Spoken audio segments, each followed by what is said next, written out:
Thank you very much for having us today. Thank you very much, Pablo. Thank you very much, Nas, for giving us this opportunity to talk about more investments, opportunities, processes, and why a lot of Canadians are deciding to buy in one of the most visited places in the world, which is right now the Mexican Caribbean paradise, right?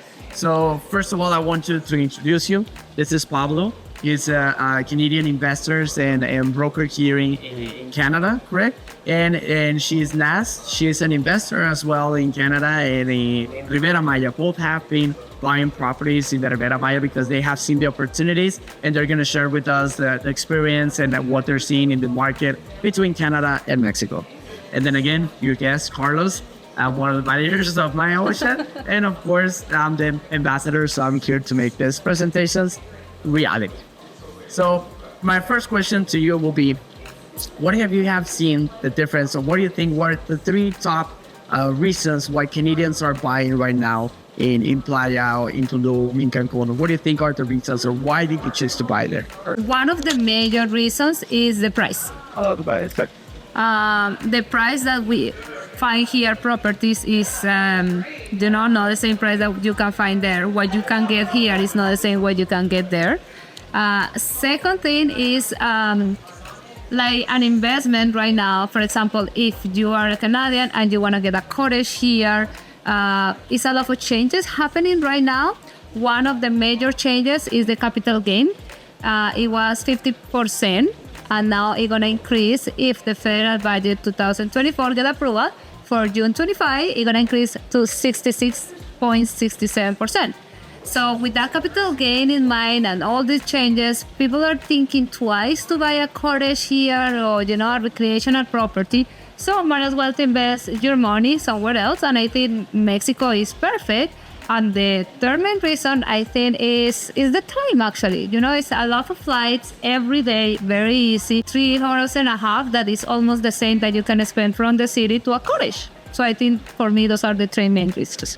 I couldn't agree more. And I think that it's important to also consider, the amount of capital it takes to acquire properties here in Canada as an investor right now is a lot more than what it costs to invest in Mexico. One bedroom condo here in Toronto runs you, even with the market conditions today that has taken a bit of a hit, you're still spending anywhere from $550,000 and upwards. Where in Tulum, for example, that same $550,000 could get you into a 2-3 bedroom, a villa, for example. I feel like your dollar goes a lot further down there, and it has a lot of benefits. You get to have a home away from home that you can enjoy, that gets you a handsome return, that you can I believe that I feel that it gives you more benefits. And the timing, like Nazi said, couldn't be better. With the infrastructure that's going in, that's already progressing, that we can see, that's already taking place. Like Nazi and I had an event similar to this last year where we pitched Ocean Tulum, and we pitched, different projects that My Ocean had at the time in pre-construction with friends and family. At that point, we were telling people that the Mayan train and the airport was underway. Now today, only 10 months later, we can literally see that the airport is there. We're accepting flights from Toronto, Montreal, Calgary. Viva Aerobus just got a deal with Emirates Airlines. So you can see the progression of these investments in infrastructure today. And so, the timing was yesterday, but right now it's still, that it's like the same, right? Like the best time to buy a property was yesterday, but the second best time to buy a property is today. So I agree with both of you. I think there has been a really increase in the market. Thank you for all big projects are coming by. But also, what you can tell me about the weather? Why a lot of Canadians, they want to they're done with the cold and they want to spend their time, because I love Canada. Toronto for me has been awesome. These past few days, I've seen a lot. It is not that cold, but I imagine in the cold weather, it gets super cold. I had my experience back in October, but with Edmonton, not with Toronto. But they told me Edmonton was even in summer, it's cold. So what do you tell me about the cold? How's the weather here? I mean, I'll be honest. Like growing up in Canada, I love the winter. As a kid, you go outside at school. You have snowball fights. But as an adult, you may go skiing once, twice. But I feel like it's not for me. I'll tell you, that's for sure. It's definitely not for me. And I'm sure that a lot of people can relate that.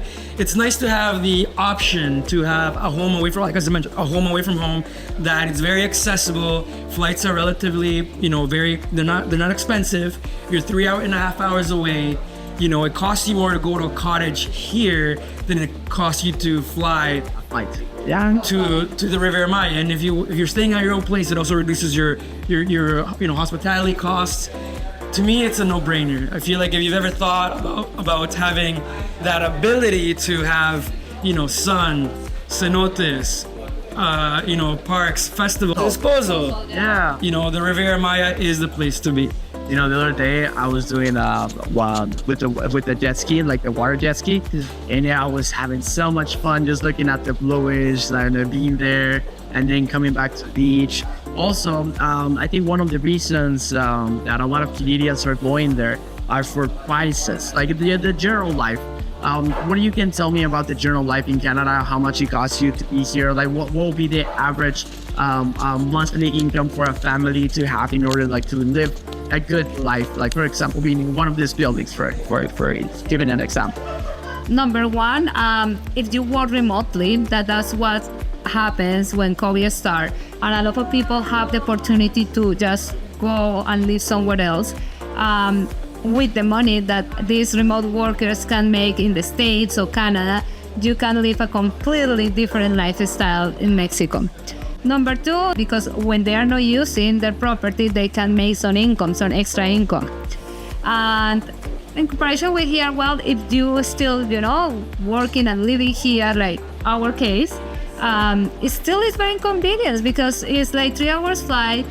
The money that the cost of living here is different. It's not that about it. But if you have that opportunity, just take the chances, right? Because we live once. Yeah, that is correct. I mean, it's like they're saying, like, I'm not willing to take a risk, but it's all risky. At the end, how risky life is, you're not gonna get a life out of it. So might well just live a little, right? And everything is risk, but it's like, let's say, a controlled risk. How to manage it, right? Like nobody really expect all the changes with mortgage rates here in Canada, and it happens, and it affects the market. It's not a secret, and you know what? It's different over there because the value of the properties is less. So you don't really need a mortgage if you are making an okay income in the States or Canada. Yeah, like if you're making an okay income, you can actually pull it off in the period of time of the construction, like 3 to 3 years, depending on each project. But my next question will be, like, for example, what are the average costs here? Like, how much is like rent? How much is water, electricity, bill, like everything? So we can have an idea. So I would say, like, this is my guess. You will let me know if I'm wrong or correctly. I will guess, like, in Mexico, in this part of Tulum, in Cancun, Playa Carmen, your money will be lasting you longer for at least 20 to 35% more. So from your same paycheck, your money in Mexico will have more, like, more value, like 20-35%. That's my guess. You will let me know if I'm correct there. I would say that's that's about right.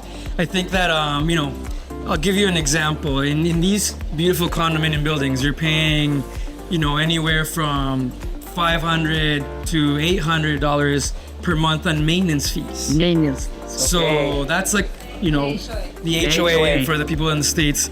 So, cost of living here is one of the highest, definitely the highest. Well, I feel like Vancouver is up there, Vancouver and Toronto, but you're talking about, it's expensive, and it's only getting more expensive. So I feel like your dollar goes a lot further in Mexico, and the beauty of it is that you have the option to live luxurious and enjoy the simpler things and still have an amazing time.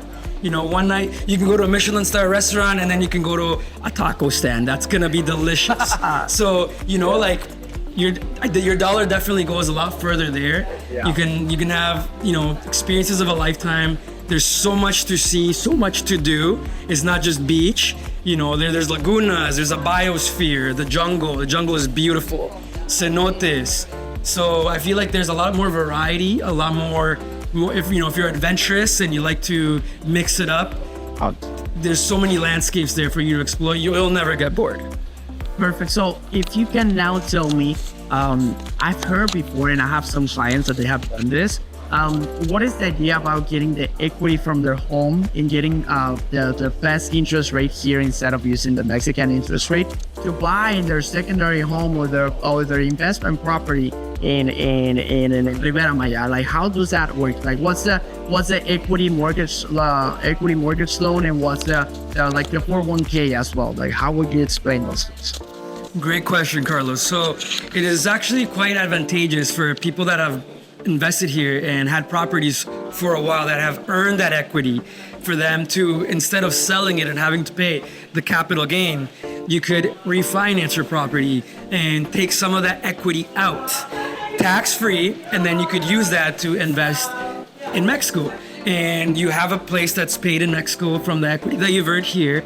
And so that's one of the avenues that's very, it's available to a lot of people that, baby boomers, people, a lot of our parents, for example, that have had properties for a long time, to utilize that and get an additional source of income.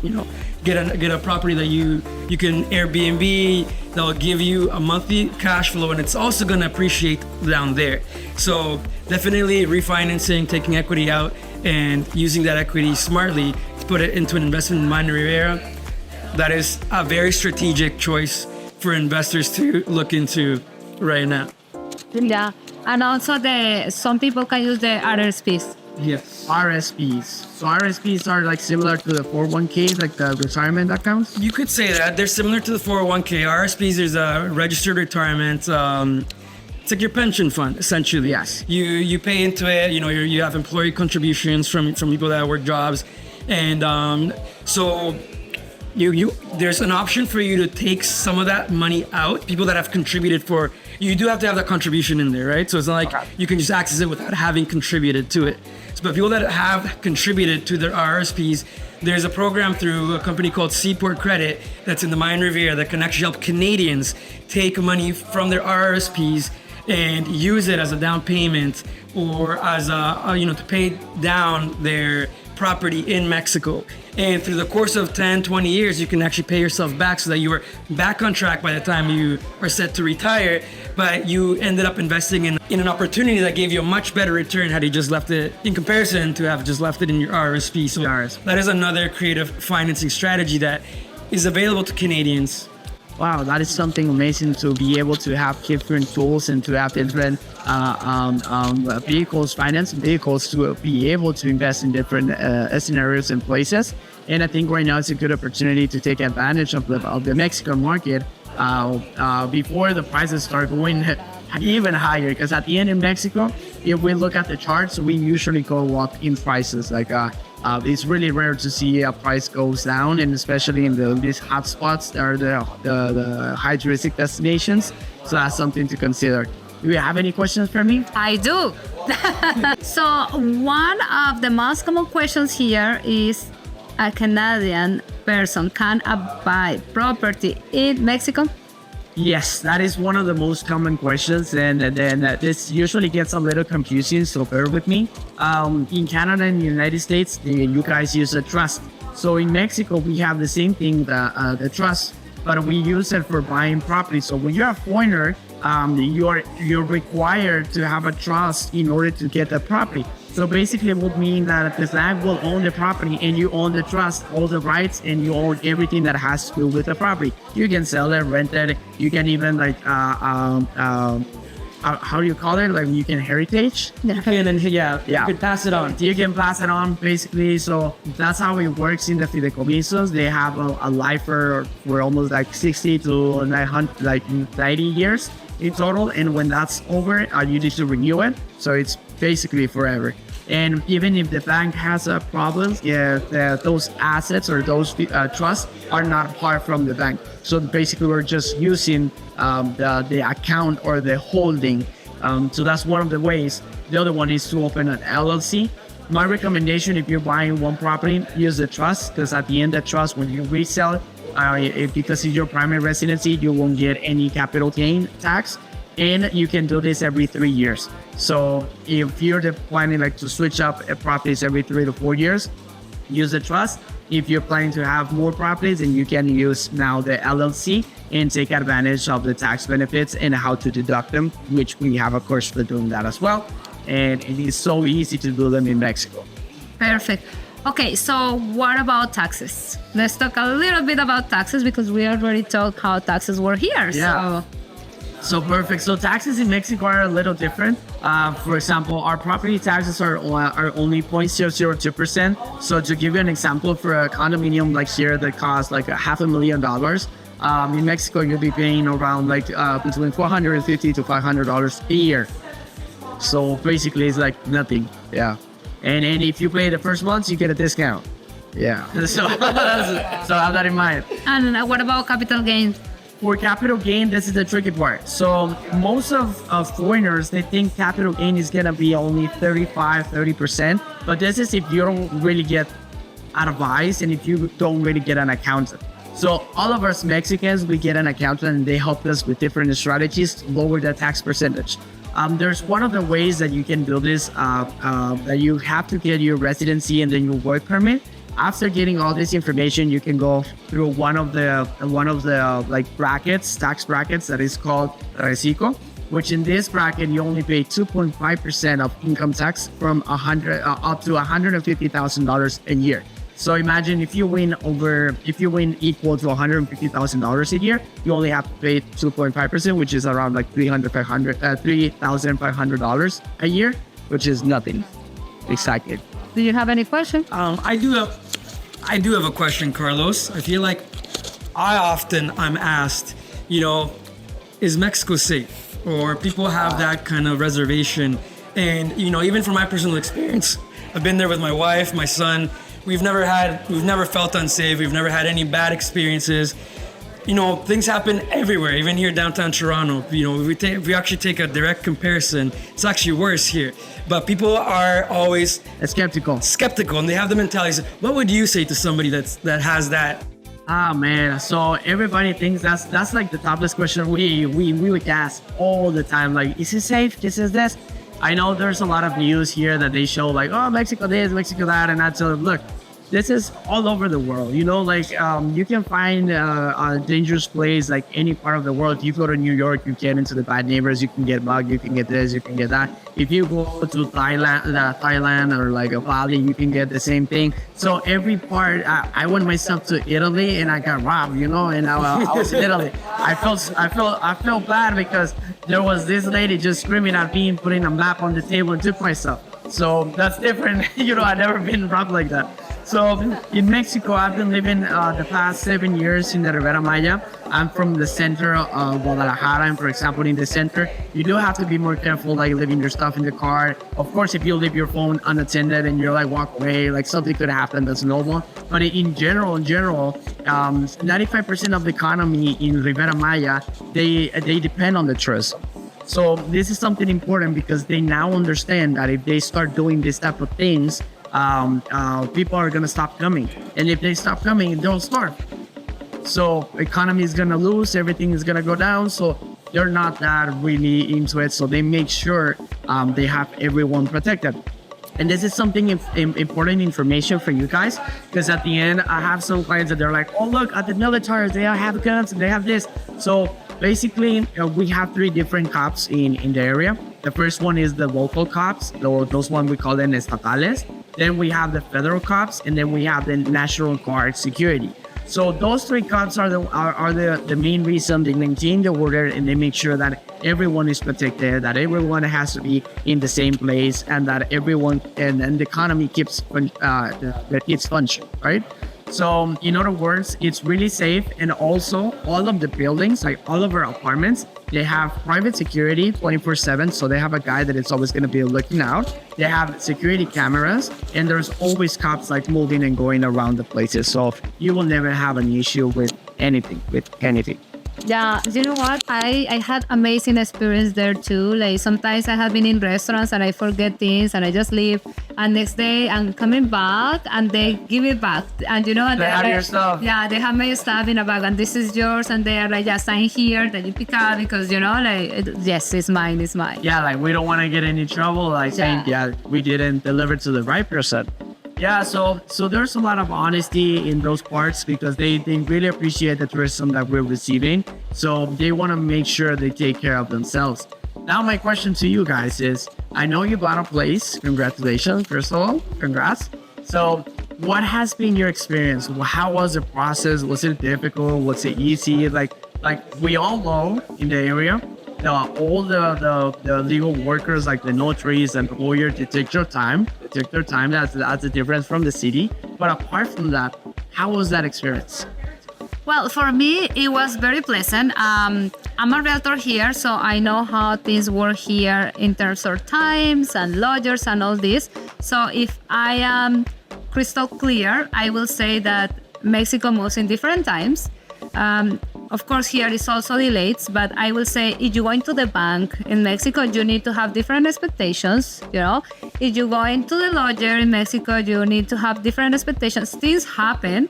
Nobody gonna steal your money, no, you know, it's just that the lifestyle is different. So they move in different time. That's the only thing that I recognize it was different. Other than that, it was very pleasure. For me also was amazing that because I bought in pre-construction, well, you buy what do you see in the paper, right? The floor plan and the contract and that's it. When I saw the unit, I got exactly what I was promised that I'm gonna get. Exactly the furniture, the color, the square footage, everything was there.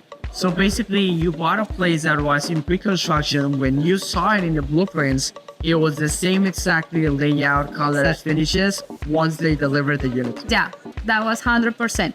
And in that part, I am very surprised of the quality of the materials, you know, because of course construction here is kind of different. So I was expecting that, you know. But yeah, it was pretty pleasant to get.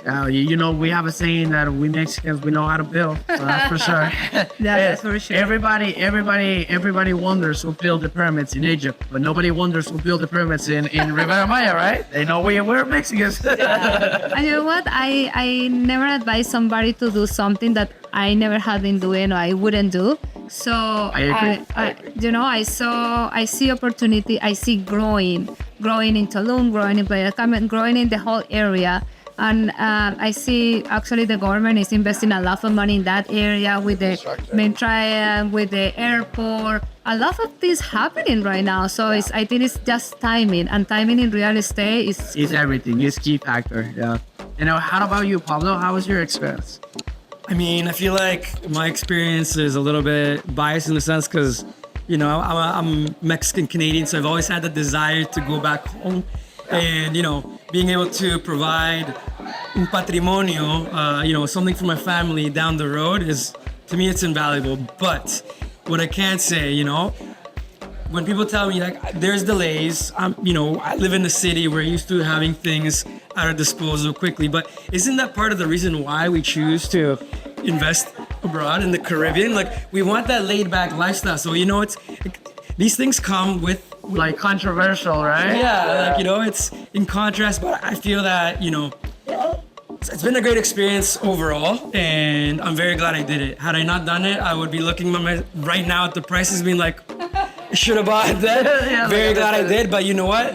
I feel like even right now, I'm always looking for my next investment because I've seen the gains, I've experienced them, I've seen the returns you can make. So like Nazi said, it's one thing to, you know, want to sell something that you don't have yourself, and one thing is to sell something that you can be like, look, here's my report. Here's my this is why this is good. No, like it's not like we're talking theory. We're talking real numbers here, and that's something that to me has been invaluable. And at the end, I think real estate is all about connection, relationships, like long term.